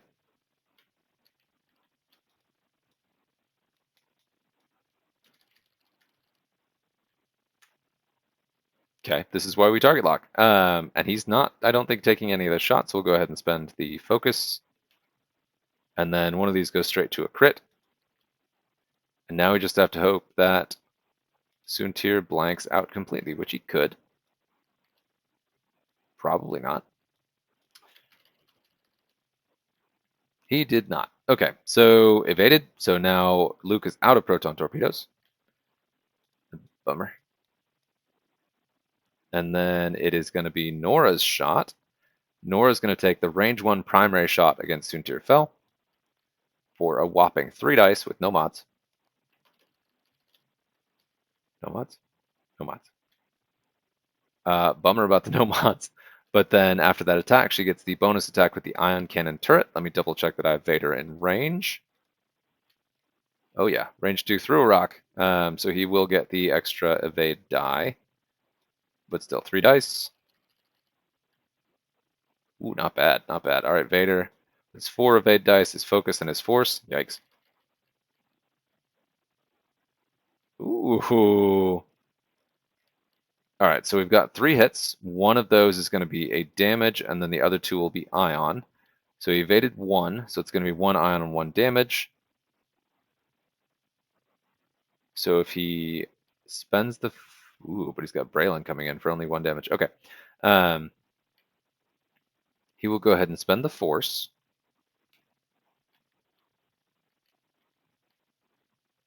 So he still takes 1 damage, but does not take the ion. And then he has hate, which is after you suffer 1 or more damage, you may recover that many force. So 1 force back. Very nice. That's why we do it. No ion, so that's good too. Okay. So that was both of Nora's shots, and then it is on to Braylon or Tomax. Tomax, who are you going to shoot at, Tomax? Probably Nora. So we got that range 1. Ooh, it is range 1. I said that out loud, didn't really think about it. So it's range 1, so he's going to throw 3 dice on her 1. She will still get to add the extra evade, and it is... Was that bullseye? I'll check bullseye. I think it was out of bullseye. Whoa. Yeah, out of bullseye. So...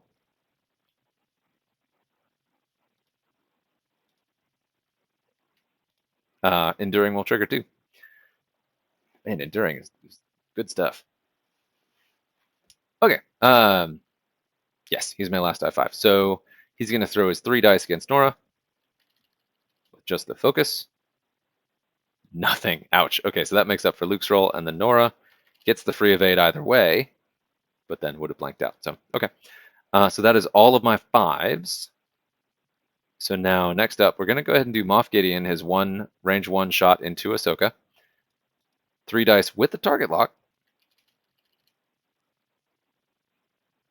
Not a focus token, though. We're going to go ahead and keep the target lock, so nothing there. And then Braylon is going to go ahead and take...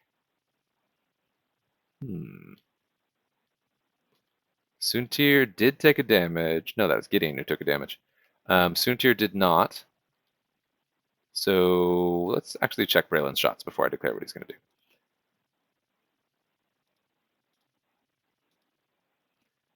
All right, we've got a range 2 on Soontir. We're going to go ahead and take that. So we'll do the primary attack on Soontir. And now he's not going to get his bonus attack.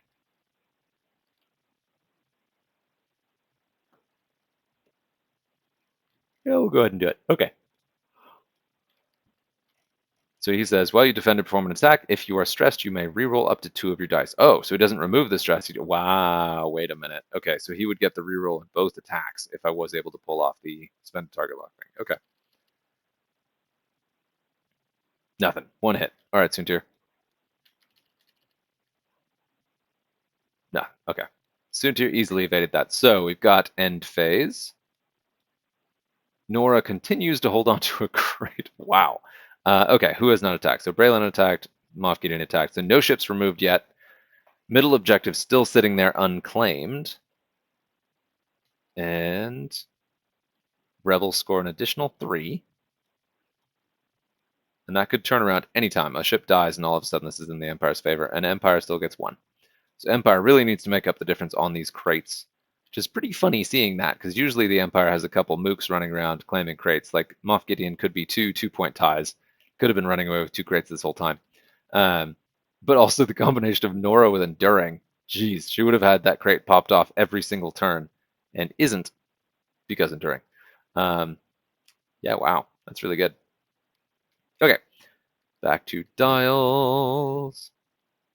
All the things I've never tried. I should have done this ages ago. Ages ago. Yeah, all right. So again, looking kind of at the state of the board, Rebels have a serious advantage here.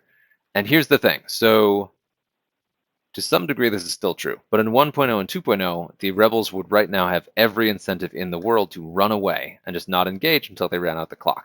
We're looking at, we're about to start round 4, I believe. Because they're ahead in points and don't really need to engage. And that is still true, but to a lesser degree, because the Empire could still, as they're trying to run away, the Empire could still pop off crates, and then they'd have to figure out how to turn back around and get them. Empire could pick up an additional crate. Yes, there's still counterplay here. Let's see how the end game goes. We're almost there. And Empire is in a dramatically worse spot than I expected. So let's see. Ahsoka is here, and she is stressed. What are her blue maneuvers? What are you going to do, Ahsoka?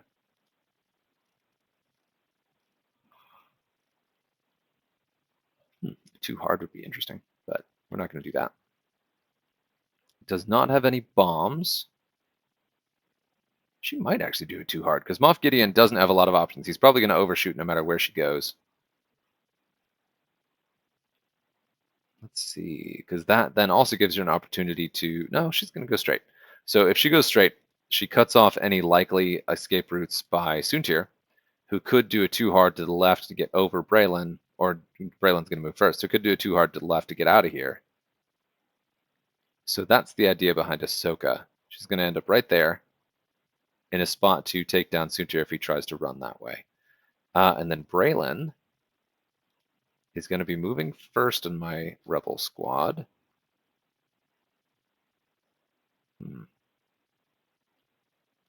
The 1 straight may still fit, or maybe a bump. We'll go ahead and try it, because I do think it's his best move. And then Nora really does kind of want to get out of there. So she's going to... She can't do the red maneuver, so she's going to do the 3. And hopefully that's enough to get past Soontir. I think it is, so we'll see.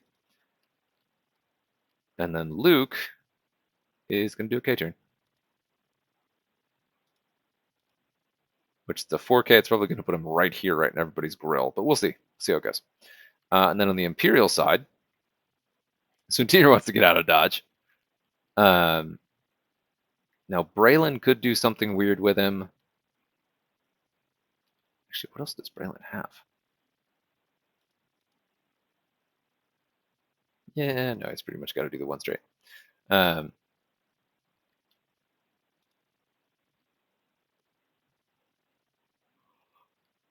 let's see. Okay, Soontir. Looking at blue maneuvers. He's got the hard turns. He really should get out of there. No proton torpedoes, but we got a bunch of stuff going on. The 2 hard is tempting, but I think we want all of the ships to overshoot us, so we'll go the 4 straight. It's a real bummer being stressed, so we're not going to do that again. And these tokens clear. And Vader and Luke should both recover a force, but not a shield. Woo! And then Ahsoka hasn't spent any. Okay. And then Vader himself, he's going to try to get behind that B-Wing, which probably will work, and also avoid any bombs that Nora may drop on this asteroid here, because she still has the seismic charges that she could use there. And Tomax is ioned again, which I have not marked yet.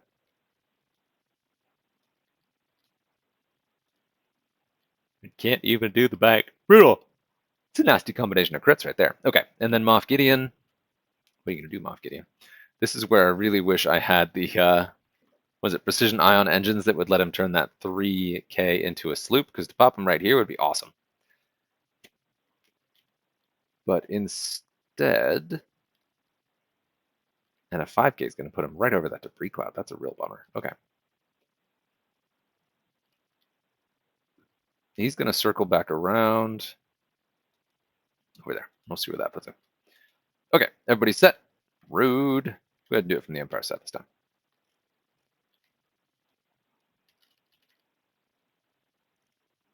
Pretty terrible roll. I was all prepared to say pretty good roll, but it is not. Yeah, great. All right, Rebels have it again. System phase. Tomax is going to get cheeky before he dies and go ahead and drop an ion bomb.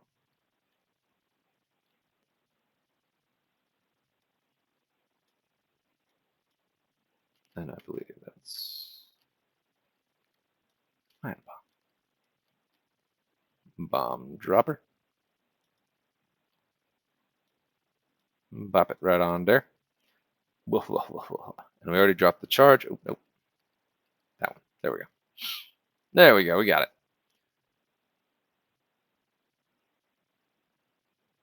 Now here I messed up because he could. No. So wow, that crit is such a bummer because you can't use True Grit to remove the ion that you get from that because of the timing. You gain the ion after the True Grit window. Man. Okay. Ooh, but he does have the nimble bomber thing, but we're not going to do that right now. Okay. And now that basically broadcasts to the Rebel player that Moff Gideon and Soontir are not going that way, but dials are already set, so it doesn't matter. And again, Nora is not going to drop her bomb. Wait, no, yeah, she is. She's going to go ahead and do it too, because she's real close to dead. No, she's not. I take it back. Okay. So that was my system phase. And then activation. Rebels have it fairly comfortably, so we're looking at Braylon, who was going to do the 1 straight, which does fit. Excellent, which clears the stress. And then what is he going to do?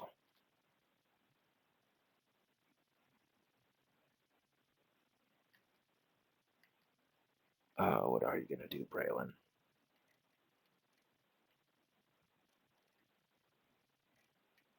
He's got that focus roll, and then he's also got roll lock.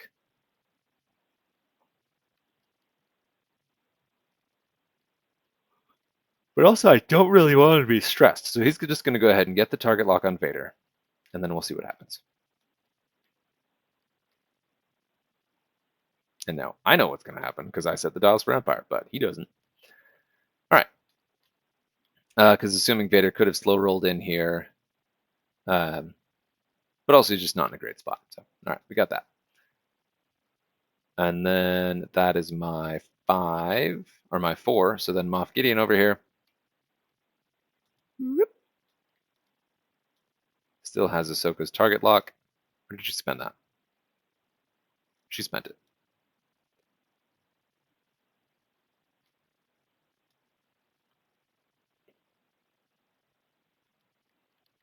And of course, by she spent it, I mean me spent it. Ha. So he's going to go ahead and reacquire the lock. No, he's going to keep it. He'll focus. So we don't know what's going on. Luke can't go backwards, so I'm assuming he would know that she's not, or that he's not going to end up over here. Okay, and then we have our 5s. Since Rebels won the roll off. I'm going to go ahead and do Luke. Nope, no, I'm not. Not going to do that. I'm going to go ahead and do Nora first. That 3 straight. I did a white move, so she keeps the stress.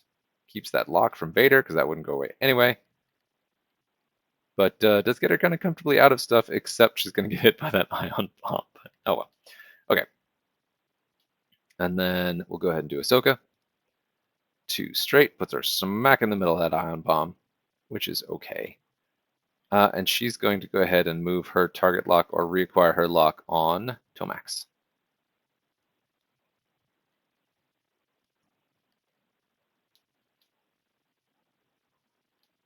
And now Luke. Now all the other stuff's out of the way. Whoop! Boom. Oh man, that is a gnarly place for him to be. Poor Tomax. He's having a hard day. Okay, so that's that. And then Tomax has to do his ion maneuver. 1 straight. And then, of course, he will clear the ion, and he will focus. And now here it's a little bit challenging because we're talking scoring and initiative are really the 2 biggest differences between the editions here. Because the gameplay is still very, very similar at this point. Kind of the same thing. So far, we haven't had any bumping or overlapping of obstacles, so that hasn't come up, but we'll see what happens here. And then Soontir. Soontir be dead. Rawr. Clear that stress. Very nice. And he's going to go ahead and grab this crate. Sneaky, sneaky. And then this whole point of this game was defining how the different editions are different, and I didn't even think about that. That, of course, Soontir sneaking over there to grab a crate was the right play. I legit forgot about that crate, so hopefully Luke doesn't blow him up, but this is one of those things with like Tomax right there. There's a lot of incentive for Luke to shoot at him and ignore Soontir, because Soontir is not a very tempting target over there, but we'll see how that goes. Okay, and then Vader. 4K, which actually puts him in a much worse spot than I thought. So he's stressed. Somehow I thought he was going to be much further back than that, but instead they're right next to each other. So that seismic charge is a little bit more tempting, but that probably would have been out of there. So, okay. Vader is stressed, so no action. So we go on to fighting. Vader has no shot. Soontir has no shot. So we go straight to the 5s, where Rebels go first. We're going to go ahead and go with Ahsoka is going to take that range 3 into Tomax. Range 2. Range 2 into Tomax, 2 dice against his 2. And he has a focus, she has a target lock, and force. Ooh, she will spend a force. Make sure to mark that. Whoop. Oh, he's got the eyeball, and Luke is... man, that is brutal. Okay. He's kind of got to take it. So here's the thing. So here's the thought process, right? So if he spends the focus to... Well, you know what? No, he's... Yeah, so if he spends the focus to take it, he knows he'll survive this attack. But if he spends the focus, he won't have the focus when Luke shoots him. But here's the thing, though, is you could. Oh, I didn't even do this. Ahsoka does not have a target lock because this ion bomb went off and ioned her. Yeah, so Nora and Ahsoka both are ioned, and her target lock went away. I don't think I spent it. I think I modded the eyeball, but anyway. When I review this video, I will know for sure. And then Nora's goes away too.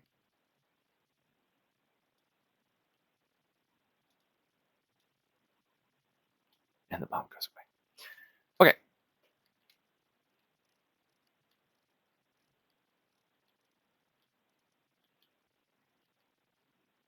Yeah, okay. So here's the thought process. So he's got 3 hull left. I can spend the focus and take the 1 damage, or I can just take the 2 damage. And so here's the thing. I really want Luke to shoot at Tomax and not shoot at Soontir because I don't want Soontir to drop that crate, and I don't want Soontir to die. Tomax is going to die. You know what? We're going to go ahead and spend the focus. So I take 1 hit instead of 2.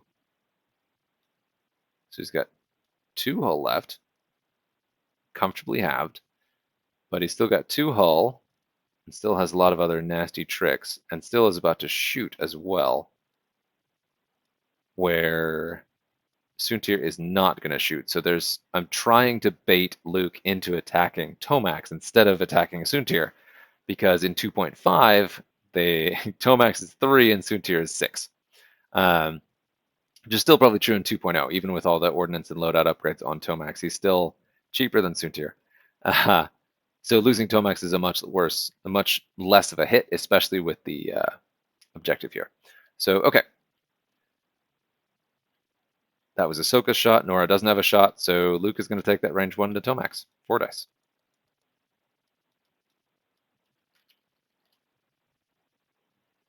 Ooh, and spend a force. Focus wouldn't have saved him anyway. That is spending a force. Tomax gets his 2 evade dice. 1 evade, still takes 2 hits and a crit, which is more than enough to do the last 2 remaining hull he's got. So he did. And that is 3 points that immediately go to Rebels. 1, 2, 3. Kind of try to keep these in tight clusters of 5. That'll make it easier to count later. Okay. And then, yeah, so he didn't have a crate, so that doesn't go away. So that was my 5s. And then it's down to Vader and Soontir, both of whom don't have shots. And Nora doesn't have a shot either. So we go back to dials. Back to dials. Gideon loses his focus. As he does, he gets distracted easily. All right, so I've got Ahsoka and Nora both ioned. We can deal with this. I remember something about ion ships not being able to be coordinated, but I don't remember that, so I might ignore it. We'll see how this goes. Oh, yeah. Man, okay, Ahsoka's super good. She's also a 5-point A-Wing, which is not great. So she's going to do the 1 bank. She put her in a nice spot, actually. And then Soontir is going to whip around. But what is Braylon going to do?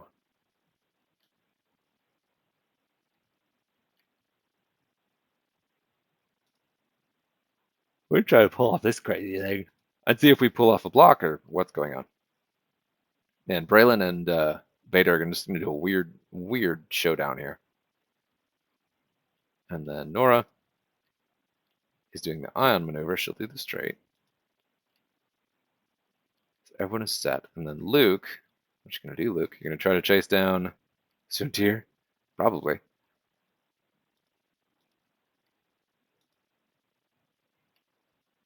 All right, I think that's it. And then for the Empire, now with their depleted forces, oh, I got to deal with the cards here. I don't know if you have to do this, but I always do, just to mark the damage that was taken. All right, so Vader probably wants to take on Luke at this point. He is stressed.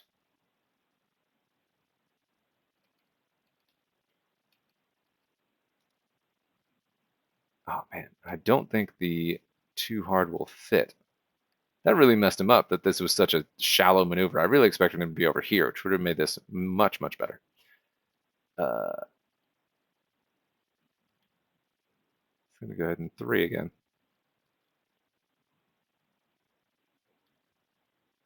So that should be enough to go ahead and get Afterburners on and get him back around, deal with Nora over here. And then Gideon. Well, Soontir fell first. Let's see.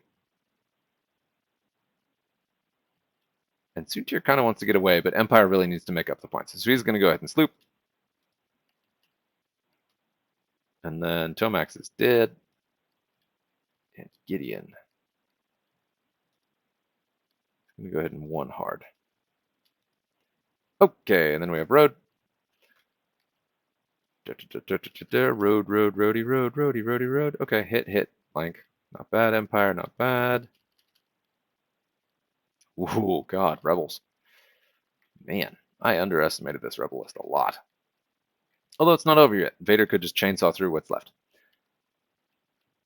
All right, Soon T. No. Overlaps. We got our 4s. So Rebels win it. So it's Braylon.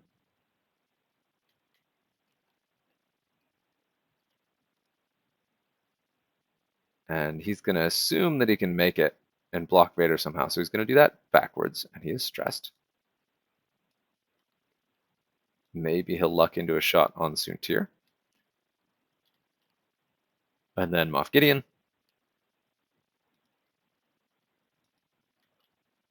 And he's going to check range. We'll see what we got here. He's going to attempt a target lock.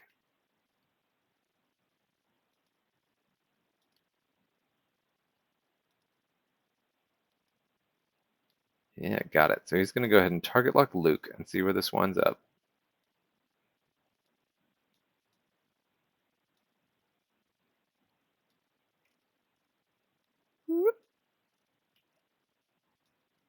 Got to start sinking fire into Luke at some point. Okay, so we target lock Luke, and then we've got our 5s where the Rebels go first. So we've got everything else, and then it will be the Empire 6s. So we'll go ahead and do Luke. 3 straight. Moff Gideon's lock on him. Oh, and he was stressed. Bummer, I forgot about that. Okay. Did he spend 2 force? I don't think he recovered one on the end phase.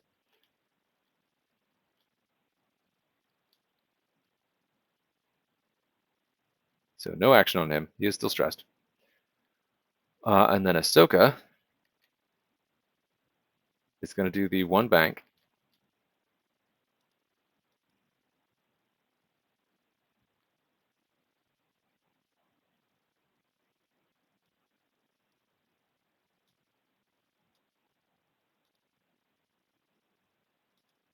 There we go.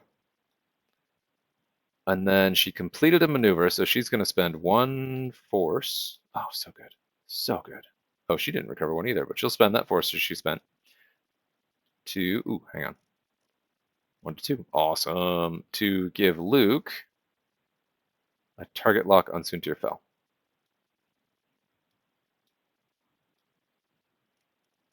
And this target lock goes away. My goodness, Ahsoka, that was clutch. Okay. And then Nora. Still not going to drop a bomb because there's just no safe place to do it. That clears the stress and the ion.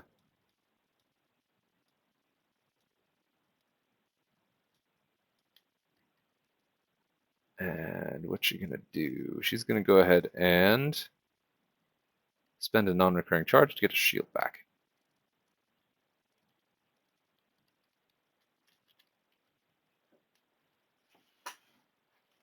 I should be rotating my arc, but yeah, priorities.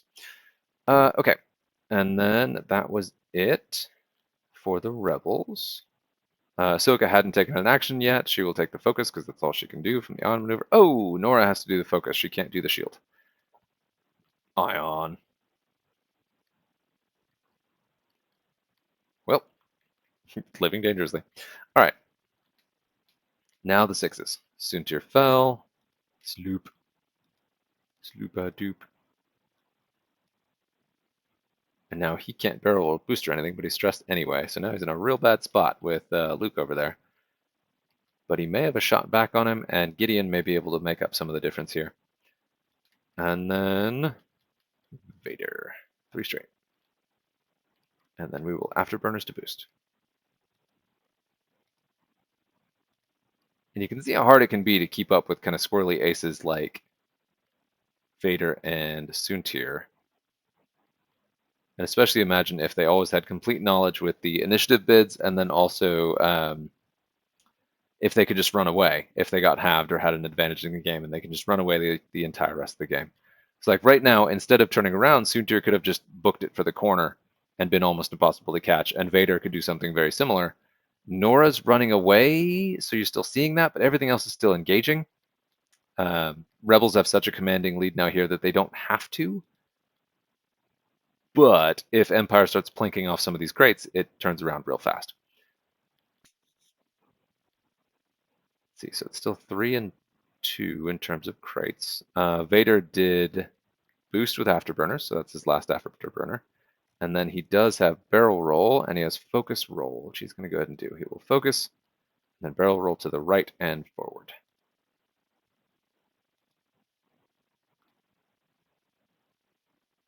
Backward. And then we will hope for a lock, or hope for a shot on Nora. I don't think I've got it. All right, so initiative 6s. Soontir is going to take that range 2 on Luke. He does have the shot back. Nice. Does not get his free focus. Range 2, so he's going to do 3 on Luke's 2. E. 1 hit. And then Luke.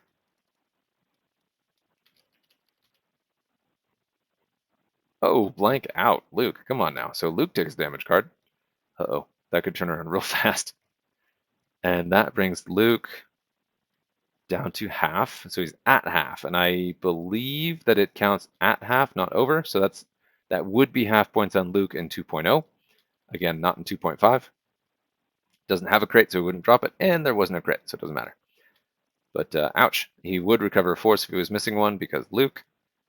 And then let's see what Vader's got. We'll see if he's got a shot. I don't think he does, but he may have pulled it out. Ooh, but it's close though. So then it goes to the Rebel 5s, because the Rebels won again. The color scheme here would be very much in the Rebels' favor. So Luke, who has what shots? Nora doesn't have a shot. Braylon is not in this initiative. So Luke is going to take the range 3 on Soontir. I guess that's range 2, huh? Range 2, range 2, range 2. Look at that, in bullseye. Not that that matters. Okay, so he's going to do 3 against Soontir's 3. Got force, and he's got the lock. Nasty. All right, we're going to go ahead and spend that lock. Ooh. And then he'll go ahead and spend 2 force. 2 hits and a crit, Soontir. Spent 2 force.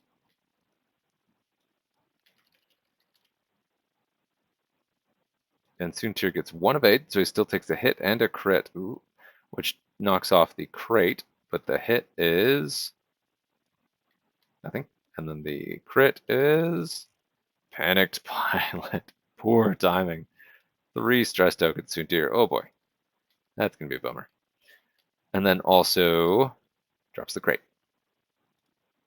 And so here's that thing. There's that just nail-biting energy of like, oh no, the crate dropped off. Oh god, what do I do? And of course, this game isn't close, but most salvage games I play do end up closer than most of the other scenarios because you're constantly jockeying for stuff. And I think what really turned this game around was the specific combination of crits on Tomax combined with the Enduring on Nora really turned that around. So where Tomax was never able to carry a crate for multiple turns, and Nora didn't lose a crate, even though were she any other ship with any other upgrades, would have lost a crate turn 1, or the first turn 2, or whenever that engagement was, she would have lost that crate the first time, and then would have lost it again the following time. But both times Enduring was able to trigger and kept her from losing that. So that's pretty impressive. So let's see, that was Luke's shot. Now we're looking at Ahsoka, who I don't think has a shot, but you never know. She does. She got a range 3 unobstructed on Vader with a focus and force. So she's going to go throw 2 against his 4. Not bad, not bad.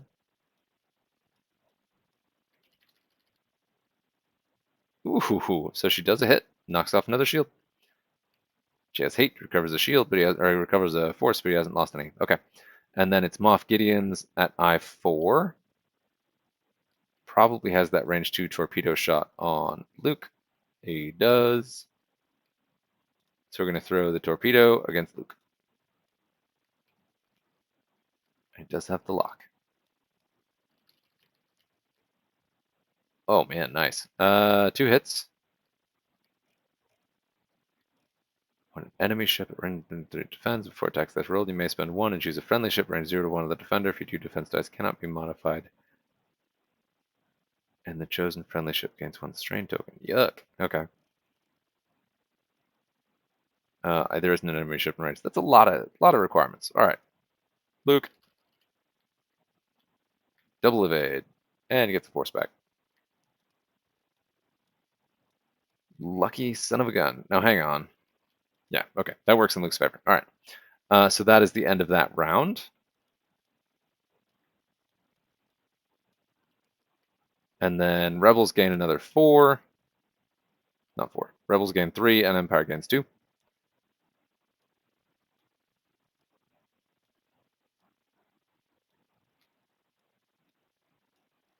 And now you can kind of see it's pretty one-sided here. Luke is on his way out.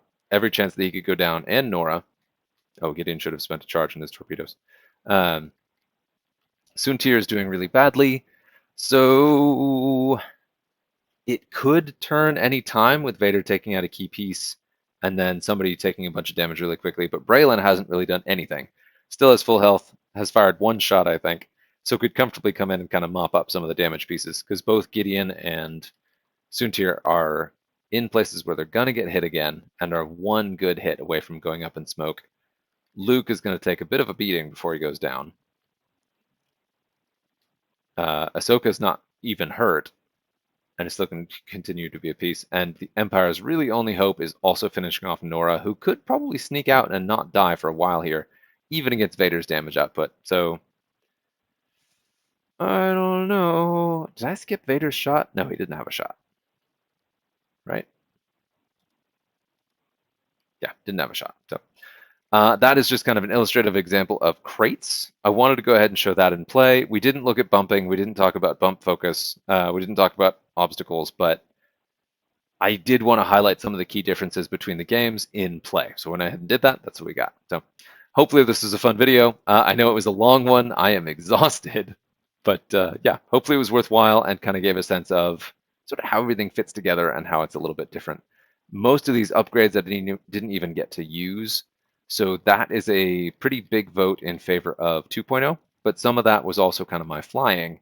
And the abilities that I did use were clutch enough to prevent me from having to use the other ones. So I don't think anyone would spend the points to get Nora with Enduring in 2.0 because that's a lot of points. It's a lot of points in 2.5, and she's clearly very good, especially in this scenario. So, or very tough, I should say. Good is a strong word. And flown a little bit differently, this Imperial squad could have been dramatically nastier. Probably my flying that sort of turned that around. So, anyway, that was it. Hopefully this was fun, and good luck out there.